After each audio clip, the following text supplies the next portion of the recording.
Welcome to That Entrepreneur Life, a podcast about entrepreneurship that takes you from idea to launch and beyond. Each week, your hosts, Andrew Lees and Clint McPherson, discuss different business topics aimed at adding value to any entrepreneur's journey.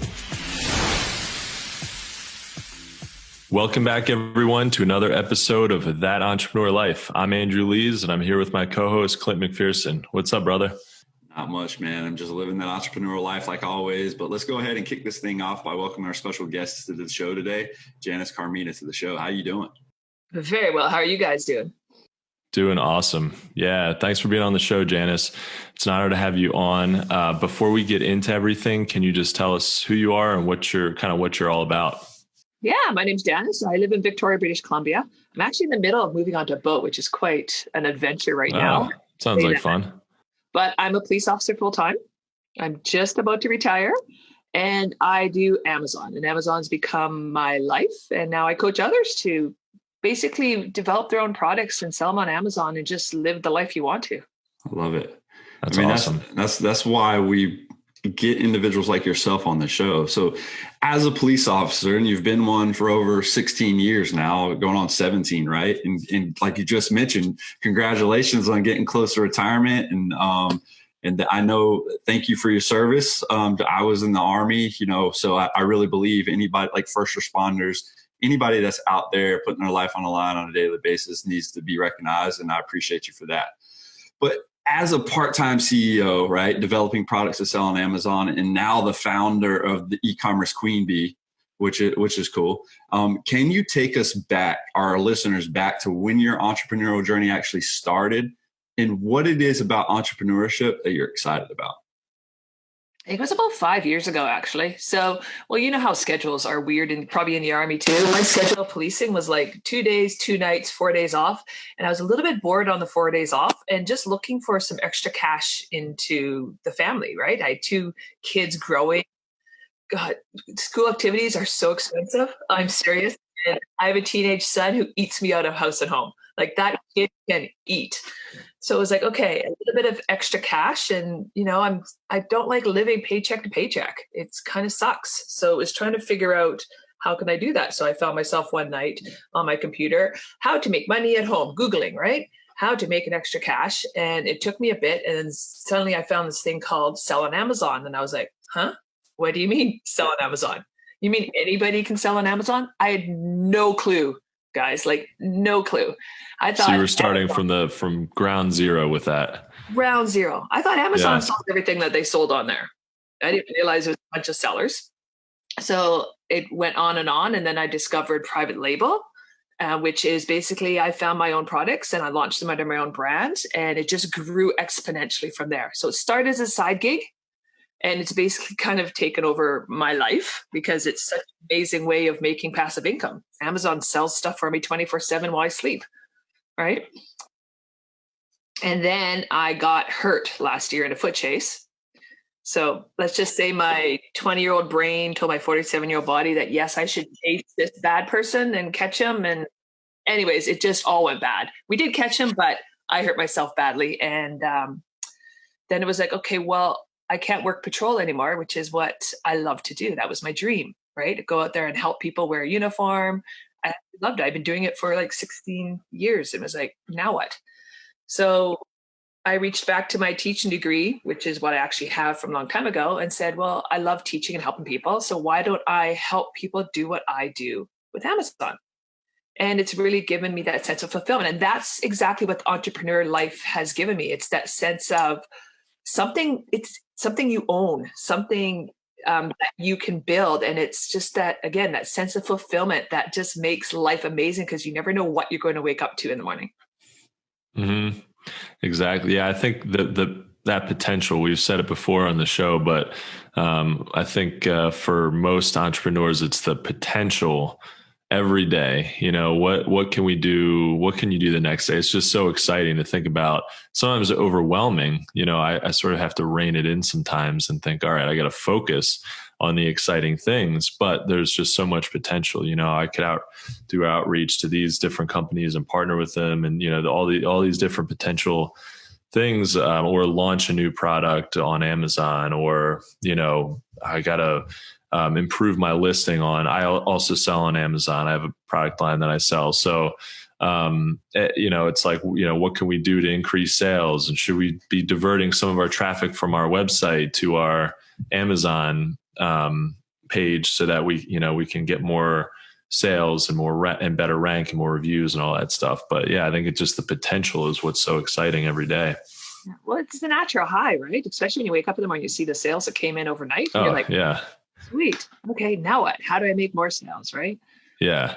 There's not too much better than that is waking up to sales, like that is the ultimate. You wake up and you get that, or maybe every once in a while in the middle of the night, I'll forget to turn my ringer off and I'll hear the cha-ching from Shopify or Etsy. And I'm like, all right, I'm assuming you've got everything automated too. So really, like with me, everything's automated. So the orders come in, it goes to, like with the website and sales funnel, it goes to ShipStation. ShipStation goes to my shipper. They ship everything out. I really don't have to do anything except stay in what I call my zone of intelligence, which is developing products and launching products and doing the YouTube videos and talking to people and making those relationships that increase sales. Yeah. Yeah, exactly. Yeah. You're the face of the brand, or at least you're doing the work to promote the brand and kind of put all the pieces together. But yeah, you really do need to have a good automated system, because otherwise, the idea is to scale it. And if you scale it without a good system, you're just going to drive yourself nuts. Exactly. Yeah. You definitely need the right people to help you scale. Oh, for sure. You need the right people. And again, like you just said, staying in your zone of intelligence is where you should be, right? Do not, like we've talked about this on past shows, do not try to dabble in things unless you want to learn it yourself. Don't sit there and waste time, because again, you're running into a dead end unless you want that to be your zone of genius, right? I mean, there's a lot of things that we try to do. And as entrepreneurs, you want your hands in everything. You want to do everything. You want to know how to do everything but at the end of the day, it's like, why? You're just wasting a lot of hours learning. Then now something changes. And then now you're like, okay, well, what I learned last year on this is not the same. It's changed here, the algorithm here. And it's just like, it's a pain in the butt. So stay what you're good at, try to close those sales, make those relationships, and do what you do best, and actually hire somebody or find the right team member, like you said, to help you scale. Because that's, at the end of the day, if you're not trying to scale, or if you're happy with where you're at, that's fine. But at the end of the day, you want to scale business or make more money, because, you always want to say, okay, if I made 120,000 this year, how, if I have the right system in place, and that's with a broken system, right? It's like, if I put the right system in place, where can I actually take this? Can I hit that $1 million mark, right? Because that's my goal. And if it's just a simple fix of making a system work, then that's what I need to do. So I like that for sure. Well, that's exactly it. It's like when you make an Amazon listing. Yeah, you've got a product, you're going to launch on Amazon, perfect. But you need great photos. I don't do Photoshop. I don't know how to make the photos. I get the idea, but I'm going to hire someone to make professional photos. The same as copywriting. Right? Copywriting is so important when you're creating your Amazon listing, right? It sells. So why would I not hire the right copywriter to make that listing for me, instead of me trying to figure it all out? No. Yeah. And that's a hard thing to figure out. We've talked about it a lot, Clint and I, and with other guests as well, but it is really hard to know when. I think we feel like, we should be doing everything ourselves. And we also, I think, get some, sometimes we'll get some advice, some outside advice, like, oh, you could do that. Why don't you just do it? It's like, yeah, I can do it. I can also mow the lawn, but I'd rather, I'd rather hire somebody for $50 to do that when I can be focusing on better things. Whether that's work or having fun. But yeah, it really does make a lot of sense to invest in the things that you're not as good at, or you just don't have the time to do. And then that also helps with your system, because if your system relies on you doing everything, then, if you ever wanted to sell that business, it's impossible, because you have to sell yourself. And that's, nobody wants to buy a company where you need a particular person in order for it to survive. The business has to stand on its own. Yeah. So well, it's true. It's like my son worked. So he's 17, and this year he worked at an assembly line company. Figure that one out, right? And he looked at this assembly line. He's like, "Mom, there's a huge bottleneck right there, and I really know how they can fix it, but I'm 17. They're not listening to me." But I took his words and I'm like, you know what? That's what's happening in the life of the entrepreneur life is you've got these entrepreneurs who think they can do everything and they become the bottleneck. So there's no way you can scale your business if you're going to try to do everything. So it's really hard to, I don't know, especially with me, it's really hard to give up that control because it's your baby too. But have to be able to give up that control and put the processes in place and trust that someone can do that task better than you. Yeah, definitely.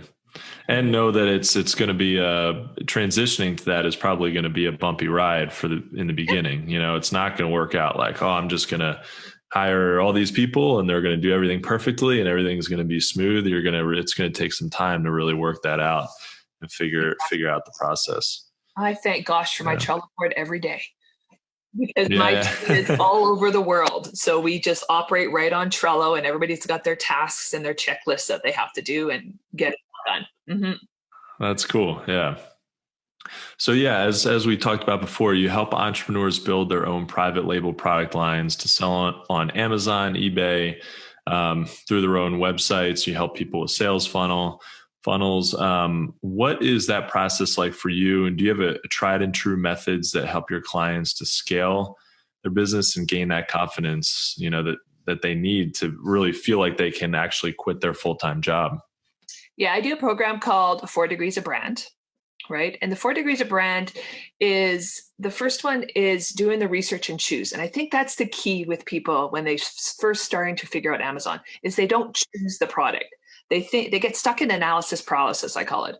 Like all they do is research. I'm like, will you just choose a product, at least run with it? Because you can always backtrack. And I think that's what people don't realize. If the product isn't, like once you get samples and stuff, if the product doesn't work, you don't have to launch it, right? Backtrack, start doing research again, but please make the choice. So it's really helping people get past that analysis process and making the choice, right? So we research and choose. And then we get our samples, right? And we guide the people through the process of really developing that relationship with the manufacturer. Because that's the key with manufacturers. Like, yeah, they're helping you out, but you have to develop the relationship and realize that that's a real person on the other end. And the better the relationship, the better deal you're going to get on your products. And really form that relationship with the buyer, with the manufacturer. Even if it's a manufacturer on Alibaba, you still have to realize that that's a real person with a family and everything like that and care about them. And if you care about them, they're going to care about you and it's going to work in a nice cohesive relationship. And then we talk about ordering and testing, like I said, and getting those samples, right? And really test them. And this is a key. Like I'll actually do Facebook ads for items that I haven't even launched yet, right? Because I want to test the market. I want to see if it's there before I even spend money on buying products. And I have a person that does that for me. And we talk about that whole process of using the Facebook ads to see if the market's there. And then also with samples is try selling them on Facebook Marketplace or a local used, like here in Victoria, British Columbia, we have used Victoria, right? Try selling it online. Does anybody want to buy it first? Before you go buy 1,000 units, right? Figure out if someone wants to buy it, right? And then we really talk about differentiation because I think that's huge. Don't just launch the same thing that everybody else has. What makes yours different, right? And you probably know that yourself, Andrew. That's the big thing is you have to stand out from the crowd. So whether it's the packaging, whether it's something extra you've put in the in your product, whether it's the story behind it. And I really sell with stories. All my product lines have massive stories behind them, and I become the attractive character behind that story. Like I have no problem saying this is my product line, this is what we do, this is the story behind it, right? And then we get right into the finding the designer, designing and manufacturing, and what to do during those. It's usually 45 days while you're waiting for your product to come. What to do in those 45 days, whether it's getting your Facebook page going, getting your website going, whether it's Shopify, getting your Instagram going, starting to build that excitement about your new product, right? I love YouTube. I love podcasts because they're evergreen, right? Where you put on there, it's there forever versus Facebook and Instagram, your posts disappear. And then it's listing and selling, right? How do you list and sell? How do you launch? And so we lead you right through that process, and it's step by step by step, really simplified, so people aren't getting overwhelmed. So that's the key. I love that. Yeah. Yeah. Something that you're going to be able to come back to and continue to work on and not get too overwhelmed. Yeah. Exactly. And then lots of bonuses about how to scale, because I love sales funnels. I use sales funnels all the time. And because with Amazon, love Amazon, but Amazon keeps their customers. Oh yeah. You know that. And key with me and the key with any business is that email list. You need to build your list. And I'm a proponent of that. So what I use sales funnels where I give away Amazon promo codes, right? So if you want a promo code for Amazon, they enter into my website, say, yeah, I buy on Amazon. I would love a promo code for your product. Yeah. You're in their email, which is basically their currency. I get the email, which is key for me. I send them a promo code and I show them exactly on the next page how to search for the product. So if I want keyword ranking, I tell them, please search for this keyword. Oh, that's smart. Into Amazon, right? And then scroll down and find that product and buy it and put the promo code in there. It's all in pictures. So it's just driving smart, traffic to Amazon. Yeah. I've actually never heard that before, that exact method. And I like that. Yeah. Because Amazon, it's all data, and it's constantly learning, right? So if somebody searches the keyword and buys your product, then you're going to start to rank higher for that keyword.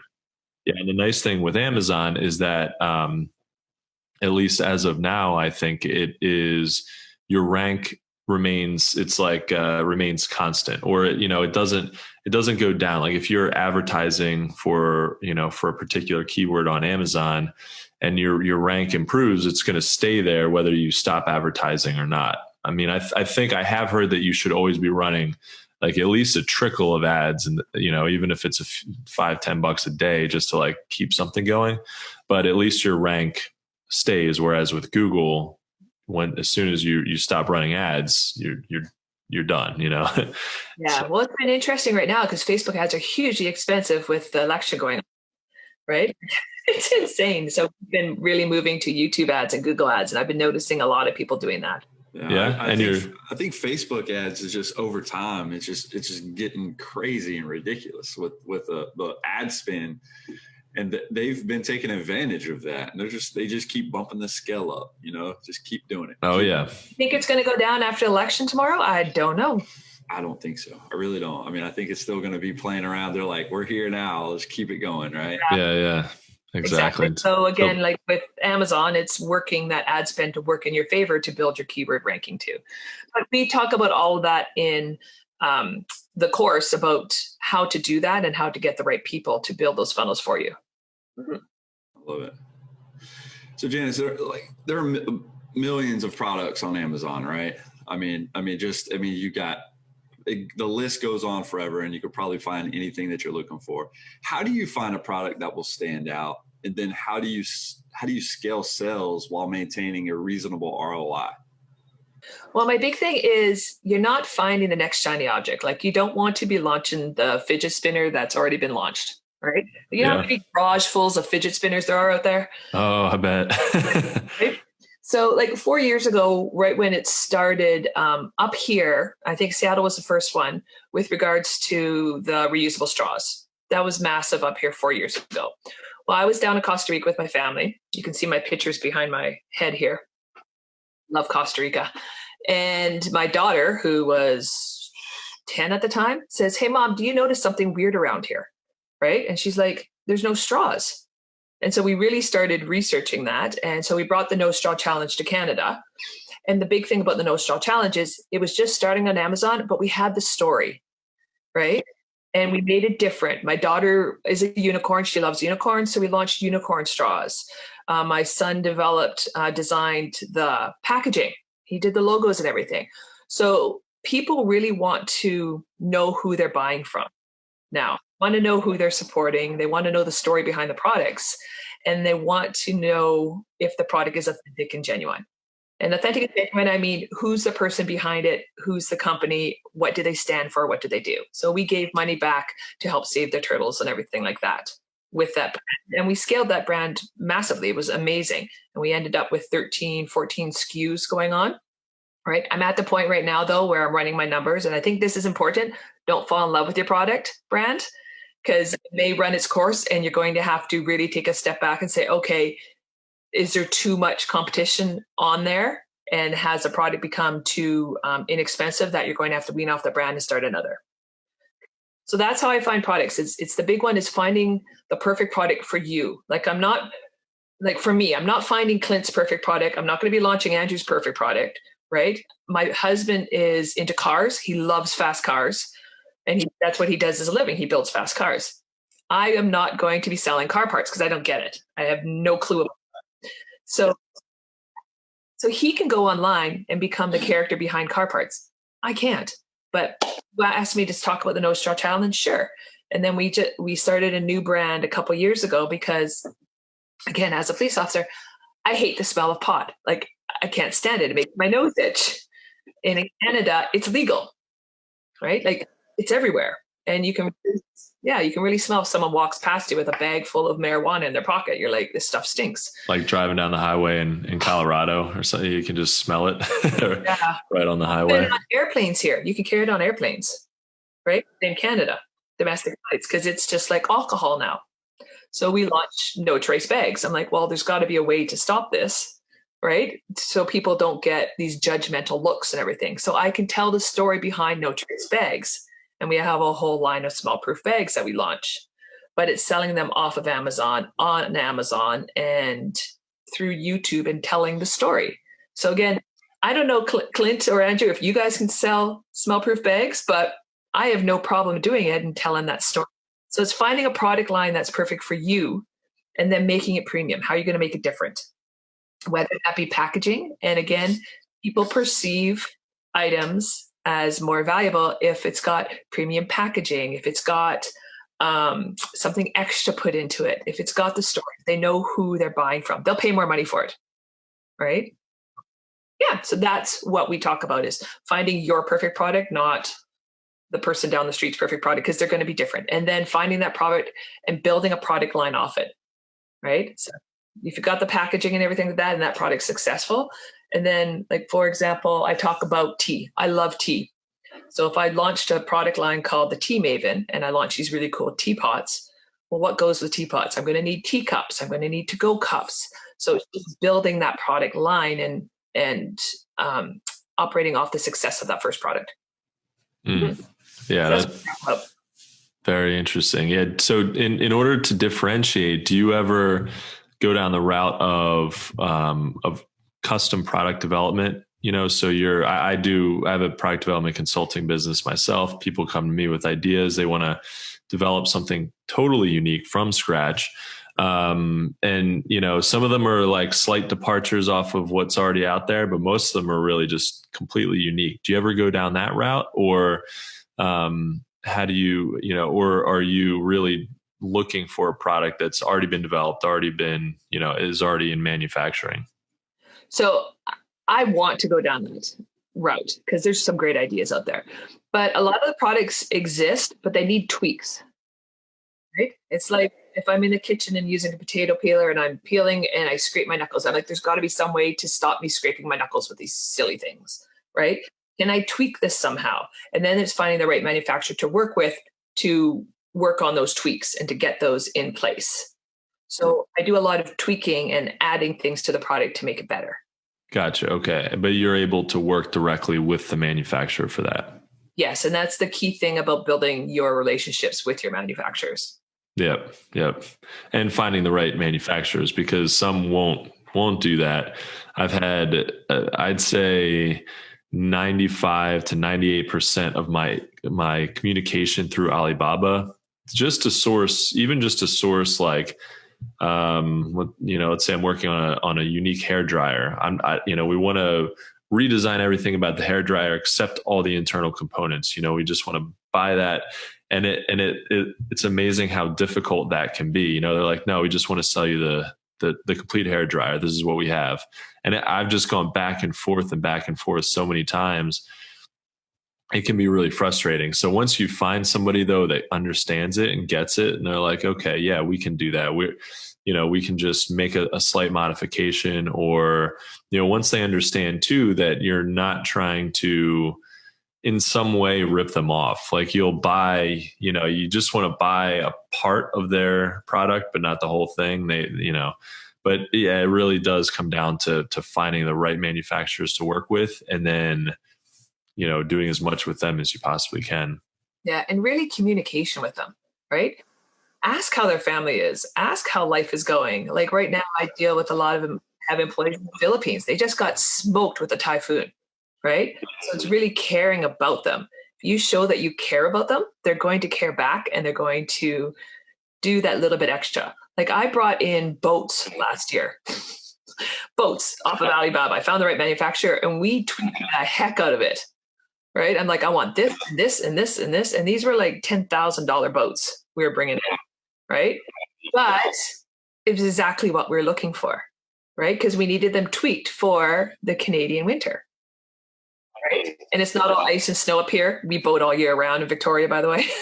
But I wanted them tweaked. There's certain things I wanted for these inflatable boats that we were, yeah. So it's really tweaking it and making it different that way. So, but I love what you're doing, Andrew, developing products, because I'm sure, and I think this is a key with I tell people who are looking at launching products is, please start, because that product idea that's in your head is probably going to make my life a lot easier. Yeah. Right? So please get it out of your head and stop procrastinating and just launch. Even if it's not exactly what you're looking for, get it out there and then start tweaking, right? Take that step forward. So I love what you're doing if you're launching or developing products that don't even exist. Yeah. Yeah, it's fun. And I do tell my clients to, I definitely have to remind them that they can come out with a new iteration, and they should, because they'll, products that are constantly coming out, like phones or GoPros or whatever, like they're never static. There's never just launch one product and then that's it forever. But yeah, and usually I suggest that they get the simplest thing out there, the simplest thing that does, that has at least, the minimum requirements. So I always, if you can pack more features in, if you can, it doesn't really cost you anything extra in development or manufacturing. That's great. Get as much as you can, but definitely don't.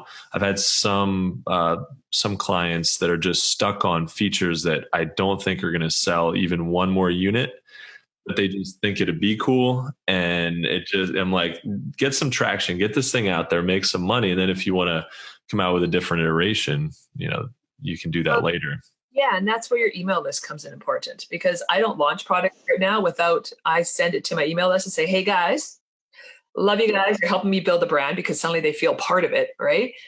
These are my 10 products I'm thinking of launching. Which ones do you guys want, right? Pick the top 3.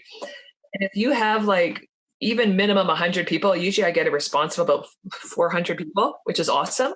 When they rank it, there's my product lineup right there of what I'm going to launch next. So when I launch that product that they've chosen, I hit them up and say, hey, it's out. Thank you guys so much. It's up to you. It's thanks to you that I was able to get this product out. Well, you know what happens with my sales? Because they were a part of developing that product. Mm-hmm. So it's perfect. I love that. And do you send that out to your entire email list, or do you segment list depending on, how do you do that? My whole list gets it. Yeah. You got to have those touch You're points. like, oh, that was a great idea. And that was number 2 on my list that I wanted, right? Yeah. Yeah. You shouldn't rule anybody out, because when it comes to money and they can, and possibly converting, if they're on your email list, they're on your email list for a reason. And even if they rank whatever you came out with the last thing, it's like, well, it's new. I could use it. let me go ahead and buy it. And I know at some point you're going to come out with a thing that I said, hey, that was number one on my list, right? Yeah. Well, eventually. Email lists are funny because everybody says, well, you should clean out your email list every so often. But I was listening to a podcast. Who was it? Can't remember. I think it was Stephen Larson's. And he says, my email list grows and grows and grows. I never weed it out. The only way I weed it out is either they're going to buy from me or they're going to unsubscribe. I just keep contacting them. That's it. Yeah. Buy or unsubscribe. Exactly. They'll weed themselves out. Yeah. Absolutely. If they don't want to be on it, they'll just drop off and that's it. As long as it's not, as long as your unsubscribe rate isn't too high at one time, it can't be to where you're going to get flagged by the email platform. But, Well, I write emails like I'm talking to them, and I've had people come back and say, I don't know if this is actually an automated email or I'm actually talking to Janis, but I think that's key. I think it's not always easy to do. It's funny because we write emails sort of sometimes in a not, especially when you're writing an automated email. I've done this before. I write it like it is an automated email. And then I really have to think about it. Like you're not writing it to a group of people. You are writing it to just one person and narrow your focus. So yeah, I think that makes a big difference. It helps you continue to foster that relationship. Same thing with, right. Hey, don't remove anybody, or hey, let them know, asking them that question of, hey, these are what I'm thinking about releasing. Go ahead and rate and see what product you want. Like, again, you're continuing. If you speak to that one individual or make them feel like they're getting spoken to, they know it's not in their mind, they know in their head that, hey, this is not mass generated. She's actually talking to me, or he's actually talking to me. And it makes them, again, feel more part of the journey, more part of like they're having some buy-in in what you're doing. And that's what a lot of people miss out on, right? Again, like you just said, Andrew, and I've been guilty of it too, to where you build an email out and automate it and you read it and you're like, really? Would that like really get me? You go Would back I be excited about that? Terrible. Like, what am I doing right now? Like, you can actually tell that they don't even know it's coming from whoever did it. They think it's a robot, and it can lose its luster and just continuing to have that relationship in mind. It's always about building that relationship. How can I have that extra touch point so they still know that I care about them? Because if you don't care about your clients or the people that are actually paying you to have one of your products or services, I mean, you're missing out on a huge opportunity there. And I would just advise everybody to do exactly what Janis is doing and continue to reach out and make it as human as possible. Well, they're not going to care about you if you don't care about them. People are funny. They're going to know, right? And again, the keywords you said there, Clint, is buy-in. You have to create buy-in.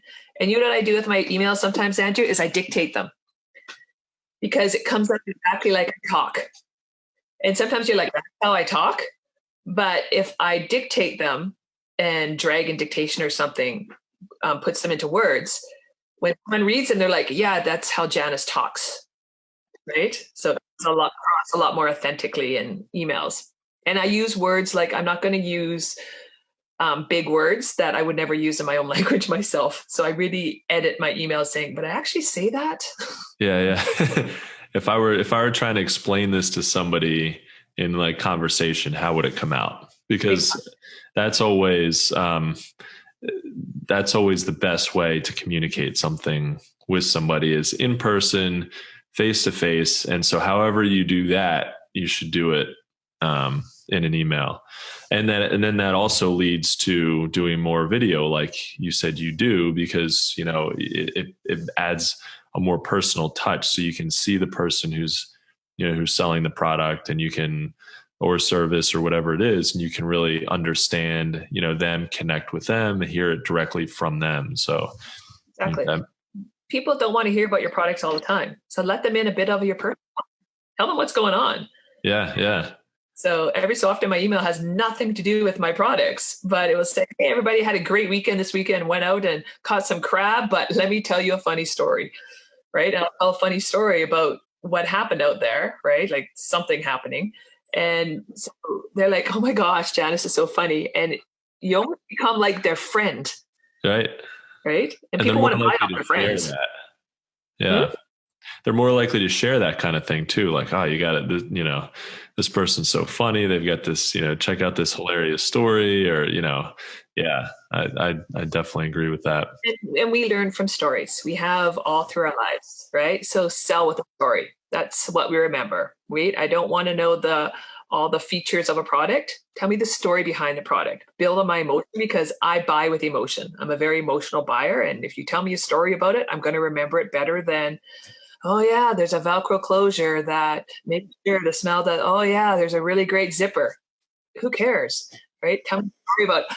So once I had this and I used this Velcro closure, and this is what happened with the closure. It stopped everything from coming out because there was a police officer stopped me at the time and I didn't want them to smell it and blah, blah, blah, blah. Tell the story. Exactly. I love that. So Janis, you help clients develop or generate sales on their own platforms, but it does seem like you focus on Amazon, which I definitely understand, especially selling products on Amazon myself. But are you ever concerned with putting too much emphasis on a platform like Amazon? Because at the end of the day, you don't own that platform. You know, you have some control over it, but you definitely don't own it. So are you ever concerned about that? Well, this is what we talk about quite a bit in the course, is you don't want to put all your eggs in one basket, but you don't want to try and launch on all these platforms at once. Get one right and get it working, and then work on something else. So that's why I use sales funnels. I have e-commerce website. We do Facebook and everything like that, right? So we have different platforms selling. And I was actually really glad this happened, because I don't know if you experienced this also, Andrew. During the pandemic, Amazon shipping went to, like, it was horrible. It was like 40, 50 days it was taking for some items to ship out. Yeah, so, it was a little bit weird. Yeah, definitely. I mean, it was not as bad as like our, you know, if we're shipping through our account, but yeah, it did get a little goofy, and you know, costs were all over the place and still are. I mean, we're having trouble with our international shipping because it's just more than we're expecting. So we're having to cover the difference in some cases. Actually, we're just shipping a few racks. We sell bamboo racks for surfboards, skis, bikes. And we somebody from Switzerland ordered 3 racks, and our standard shipping to Switzerland for that weight, or for that, for that cost, we do it by cost with Shopify, and it came out to $78. The actual shipping though was $178 or $150 or something. So, and because they ordered enough, we're just going to let this one slide. You know, it's just one of those things. But shipping is just crazy right now.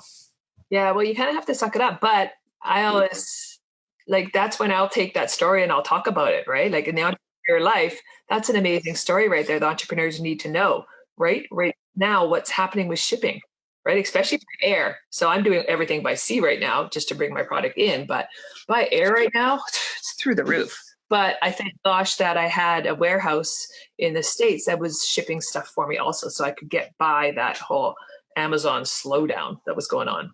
So, but yeah, no, I do other sales funnel or sales channels, but I'm big at saying, hey, get one sales channel right first, right? And then the other thing is, people, I don't know why people always want to try and trick Amazon. Like, hey, people, it's Amazon's game. If you want to play the game, follow their rules. Yeah. Oh, yeah. At the end of the day, that the house wins. It's them. I mean, exactly. What do you see people trying to do to try and trick it? Right now, Amazon, for new sellers, Amazon has the you're only allowed to send in 200 units, 200 product, right? Everybody's trying to get around it. I'm like, why are you doing that? Because you're endangering your business and your income. Because Amazon will say, you broke my terms of service, you're out. So don't break Amazon's terms of service, right? Play their game, play by their rules. Yep. So that's my big one right now. It can be frustrating. I mean, I've told Clint this before, but selling on Amazon can definitely be frustrating. It's listing. Our products have been relisted randomly as toy and put in a new category as toys, and then for some reason I can't go in and change the category from toys because it requires some, like, some permission that I don't have. Even I'm like, yeah, but it's so bizarre. Some of the things that happen with it, but you just sort of have to suck it up and go along because, I mean, the power of it obviously is that, like, we've just posting a product on Amazon, you're usually going to get sales. I mean, it's not going to necessarily be a ton of sales organically, but if you set the listing up right, you've got nice pictures, you've got a good description, you've got everything kind of set up pretty well, you're probably going to get sales, and then you're hopefully going to get good reviews and your rank is going to increase, or over time it just snowballs. So it makes so much sense to play by their rules and do their own, do what they require. But I really like what you're doing with the email list, because at the end of the day, we all want to have as much control as possible. And it is kind of crazy, but the only thing that we actually do have full control over is that email list. Yep. Like, that's it. We don't have control over Google. We don't have control over Facebook. Don't have control over Amazon. Don't even have control over the platforms that we sell on, like Shopify. Like, Shopify could go out of business tomorrow, and then we're going to find another one, right? But the only thing that we really have is that email list. So it's important to build that. People buy businesses for the email list. There's no value in business, but that email list is massive, right? That's the person's currency that they're buying the information with, is the email list. Yeah, that's interesting. And I think you should just take the approach of control what you control, right? Like, and don't, again, suck some of this stuff up and move forward. Like, if you're using Amazon, if you're using Facebook and doing Facebook ads, if you're doing any of this stuff, you have to play within that bubble or play their game. And if you don't, then stop using it and don't complain about it, right? But at the end of the day, it is frustrating, and I get it from time to time, right? Like, if your ad doesn't run on Facebook, or if Amazon, again, the platform could do whatever it wants to do, like list your thing in toys, and you're like, it's not a toy, why is it here? And now I don't have any control over this. Now I have to contact support or do whatever it is because I don't have the magic access to change it.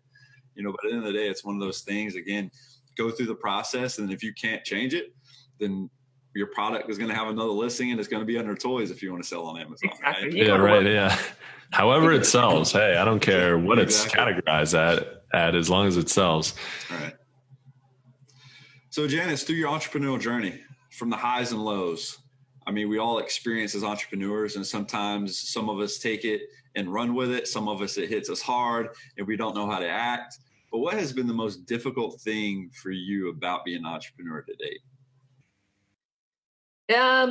There's a couple things. So I have launched failed products before, and it's hilarious. And that's just the stuff I've learned from it, going, really, Janis, you didn't do the research. So do you guys know Fortnite? I don't know Fortnite. I'm a mom, but I have teenagers who, for when Fortnite came out, it was like, oh, Fortnite, stuffed llama. I don't know. It was weird. You're addicted to it. So I was like, entrepreneurial mind, right? How can I make money off Fortnite? Well, I should have said, I bet Fortnite has really expensive lawyers. Yeah, exactly. So I launched hoodies, and I never even asked my son maybe Fortnite, they short form the word to fort. Maybe that's cool. It's not cool. They don't do that, right? Okay. I launched hoodies that said Fort, all done in Supreme logo, right? Supreme writing.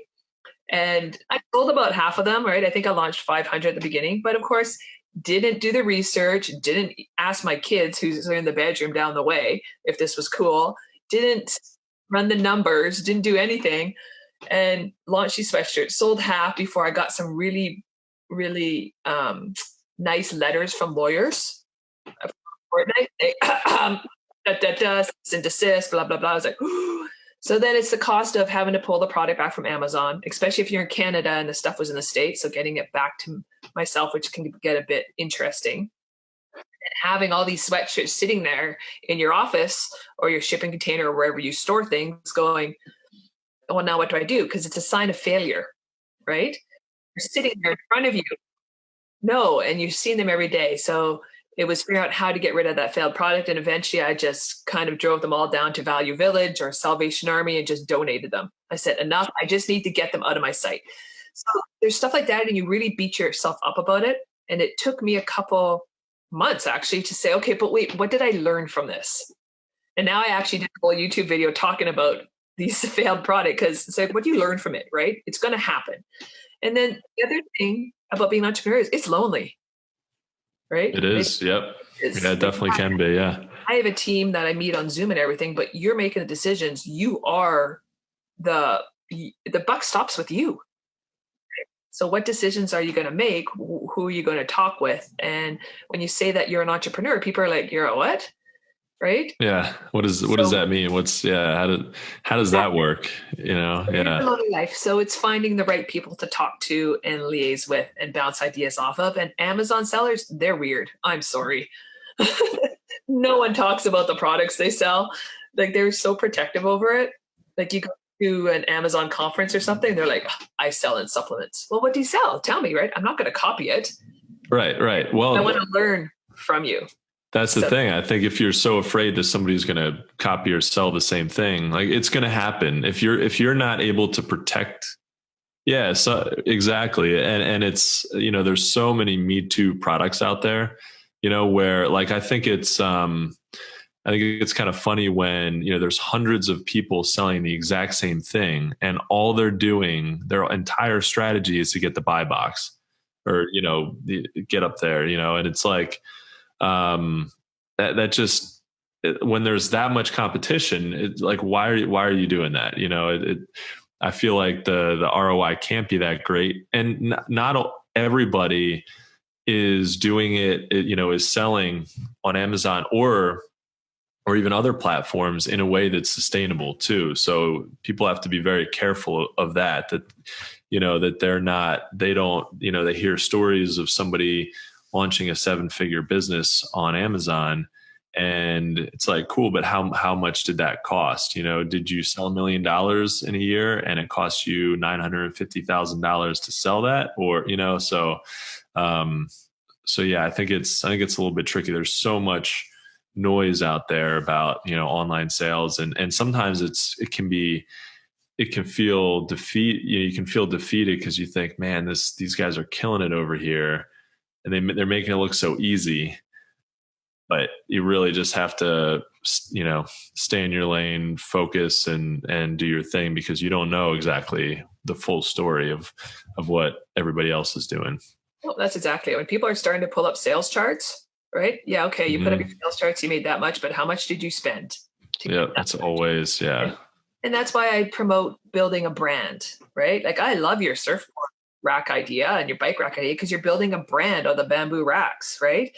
You can build on those racks. Like, what else goes with it? The straps, heck, you can get into surfboards and stuff like that, which would be kind of cool, but it's a hard market. Yeah. One day, maybe. Exactly. Bike racks, everything racks, right? And I'm guessing it's eco-friendly, being it's a bamboo. So you're hitting that market, which is awesome, but you're building a brand on and off of Amazon. Amazon is purely a selling platform for you. You're building a brand that you can sell later on to the highest bidder, right? Because we all have an exit strategy. So when my exit strategy comes up, I'm like, I'm out. Here's my company. Here's my brand to sell. Let's maybe start another one and start building that up. Mm-hmm. Love that. Yeah. So it's good to know. It sounds like you know exactly when you're ready for your exit. Well, I am moving on to a boat right now. Okay. So that's the exit. No, you know what? This is so much fun. The policing is a tough one because I want to leave, but I get a really nice pension in a year. Right. So it's ride it out, because you don't want to give up that pension. Basically, I'm riding it out. And then once I retire, this is totally full time. And it's fun. And it's all automated. And it doesn't matter where I am. As long as I have my laptop and Wi-Fi, I can work. Yeah. But you're setting yourself up for success too, though. I mean, You see what I'm saying? You're transitioning from one lifestyle, obviously, but you're currently in both of them. And doing both of them almost, I would say, full time, because whenever you get the time to do it, you're doing it. And so, yeah, I mean, the pension from your retirement as a police officer is going to be awesome. And then the automation from what you got going on the e-commerce side is just double awesome, right? Then you're hitting it, and now you're done with one of them. You're not even having to focus on that. Not even have to worry about suiting up, are chasing anybody or doing any of that stuff. You can just sit back and relax and think of the next thing that you're going to put out, or develop the next thing that you're going to put out while this thing's going on. And it's just, you're going to have a lot of fun. And I'm excited for you. And I think it's going to be awesome how you've set everything up for you also to be successful after you retire, and to continue on forward and moving forward and continue to do something you love to do. That's really huge, right? Well, I'm excited for you guys just because I wish I had got into this at your age. Seriously, right? It's like, policing is amazing. Don't get me wrong. I loved policing. I think what are you guys, late 20s, early 30s? Late 30s. Late 30s. Yeah. Yeah. Okay, late 20s. See, I went I went to traveling and saw the road for 5 years before I became a police officer. But if I had known about this whole entrepreneurial journey, I would have glommed right onto it, which is why I'm excited for my 17-year-old, because he's watching this, right? He's like, okay, I'm going to go to school. I'm going to get a computer science degree. I'll get my MBA, but I'm going to start building this while I'm doing that. Right? Yeah. He's the opportunity cool. out there. And that's why I'm excited about this generation coming up, because the ideas they have and what they can put out there is amazing. Oh, yeah. Yeah, I wish I had kind of started. Well, I actually did start early. I did start, thinking of all this stuff, and I started Grass Racks. It's the board rack company. I started that a while ago, but I wish that I knew then what I know now. So I didn't really understand all this stuff, but just getting started is so important, because it can take, especially if you're just figuring everything out on your own, it can take a really long time to understand everything to the point where you can actually be successful. But if you want to accelerate it, I think it's really important to find somebody who can help you, on the journey and teach you what you need to know, a mentor, or, somebody like yourself, Janis, who can, really teach this kind of thing and teach people how to sell online, because that's an amazing, college is great. Higher education is great. There's definitely, a good purpose for it, but man, just starting a business and learning it from people who've already done it. There's nothing better. There's no better education than that. I think. No, and the majority of us love to share information. Yeah. Right. I totally geeked out on Amazon and selling on Amazon and selling on other sales platforms. So I love sharing that information because it gives me that sense of fulfillment. So find someone who, yes, can be your mentor, who's in the trenches themselves, who has made the mistakes, and learn from those mistakes, because it will get you launched and your product out there that much faster. And time is money, right? The longer it takes you to launch your product, the sales you're losing, right? Oh, absolutely. Yeah. Yeah. Think of all those sales you could be making while you're sleeping. That's good motivation. Oh, that's exactly it. Okay. Yeah. I love the tracks idea. You need to bring it. Are you on the West Coast? I haven't seen this in Tofino and stuff like that. No, I'm on the East Coast, actually. We're in Clinton and I actually live really close to each other. We're right outside of Raleigh, North Carolina. Yeah. Well, you need to come West Coast of Canada, British Columbia, where we do awesome surfing up here. You may think we're crazy, but we are like a huge outdoor area. Grass Racks needs to be here and launched. I think Tofino, we have massive waves and everything. So definitely. I think we've gotten a few orders from Tofino. I'm pretty sure I've seen it on there. And I think my dad was up there at one point and sent me a t-shirt from there, from a surf shop. So, it's definitely seems like a really cool place. Cold surf, I guess, but still. It's not bad.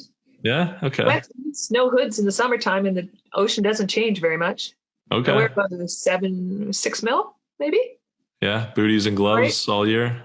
Nope. No? Okay. No hoods, no booties in the summertime. Wintertime, I'll put a hoodie on, but... Oh, that's not too bad. Yeah, that's a good test. If you don't need that, if your hands and feet are okay, then you're probably fine. That's exactly it. That's awesome. So, well, it's Janis... not Costa Rica, let's say that.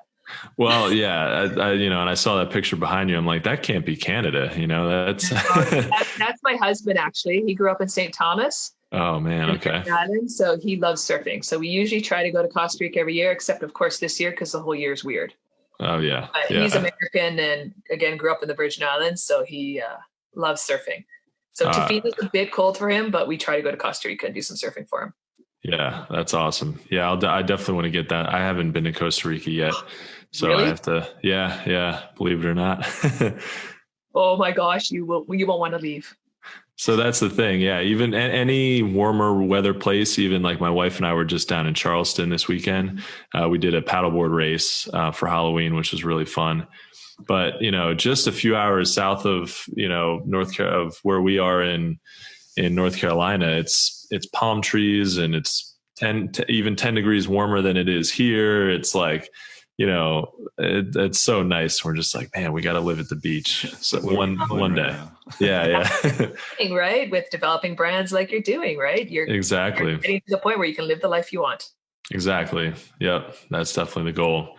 Yep. Well, Janis, I think we could definitely talk about this stuff for a long time. It's been great talking with you about it. But as we wrap up this episode, if you could only leave our audience with one piece of advice, what would that be? I think what I keep telling people is you're only one product away. Away from whatever you want it to be, you're only one product away. So please get that product idea out of your head, because again, it's going to make Clint Andrews and my life probably a lot easier. So get that product idea out of your head and just do it. I think that's a perfect way to wrap this episode up. Love it. And from the both of us, Janis, we want to thank you for taking the time out of your day to join us and adding value in what we're doing on our podcast. Awesome. It was so much fun. You guys are great. Hey, can I leave it something? Yeah. Reviews are extremely important, people. Put a review for these guys. They're doing awesome value for us that they're giving. So drop a review to wherever they need it. And yeah, that's all I say. Reviews are awesome. Do it. Thank you so much, Janis. Yeah, it was awesome to have you on the show and talk to you about everything.